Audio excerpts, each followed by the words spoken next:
There was a king, Jain. This is a king who was steeped in physical pleasure, he really living his life out. So he had a wife whose name was Pingala.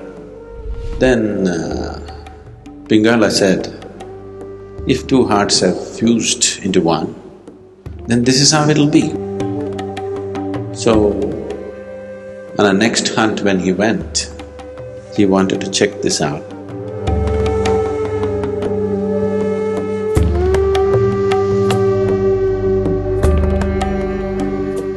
There was a king, Jain, his name was Bharatrihari. He's the one who wrote the Sringara Shatakam and later on wrote the Vairagya Shatakam. Sringara Shatakam is a composition of poems which are all about passion and erotica. Vairagya Shatakam is complete dispassion and renunciation. This is a king who was steeped in physical pleasure, he really living his life out. One day he went hunting and he shot a antler and killed it. When the antler fell dead, the doe, the female deer which was with it, refused to leave the spot. Risking its own life, it just stood there. This surprised the king. Instead of running for its life, it is just standing there to be shot. And in the process when this was happening, one of the soldiers who were hunting with him was bitten by a snake and he also died. When he died, his wife came and when they set him to flames, it was with great difficulty that they held her off the flames because she wanted to jump into the flames.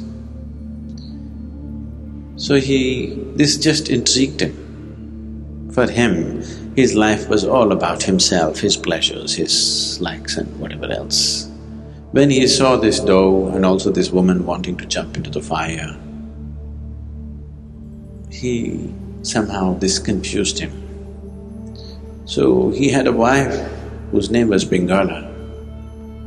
So he was talking to her and said, today these two things that I witnessed somehow have set my whole mind into confusion.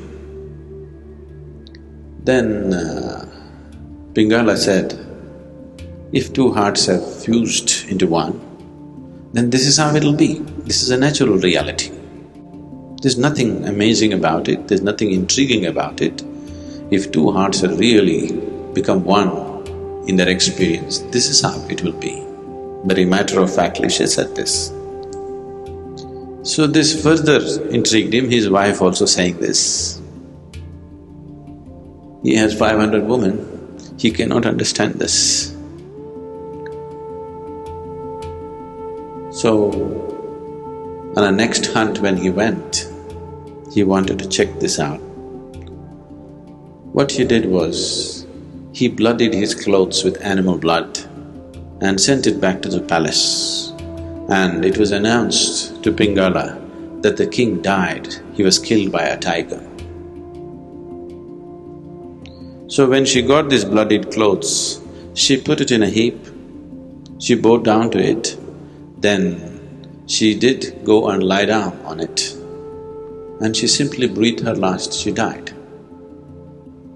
When he came to know about this, it completely disturbed him so much that him whimsically trying to test her like this and she actually gave up her life. And then he dropped his kingdom and he became a sage and that's when he produced the Vairagya Shatakam, a great work of poetry. This is the nature of the feminine, that consequence is not the important thing. That moment's passion and love is more important then what is going to happen out of it? The calculation of what's going to come out of it, if it comes, that's very masculine. Masculine is always thinking about the consequence. The feminine doesn't think about the consequence, it's about what matters now. What you think or what somebody thinks is not the nature of the feminine. What one feels is the nature of the feminine. Should it not be tempered with thought? Yes, it should be when it comes to material aspects of life. But when it comes to life itself, if you are not feminine, then you cannot enjoy it. So this is the nature of the feminine, that it is capable of going beyond itself. Only that which is capable of going beyond itself is eligible for a spiritual process. That which wants to protect itself is not eligible for spiritual process. The Shambhavi is something which can inflame the feminine in you. Because if you don't keep yourself aside, it cannot happen. It's not something that you do, it is something that you allow. That's the most beautiful aspect of Shambhavi is you cannot really do it. Only if you allow it, it's like a flood. If you try to do it properly, technically, nothing will happen, because the practice itself doesn't do anything. If you allow it, then the innermost core, which is the basis of creation, finds full expression.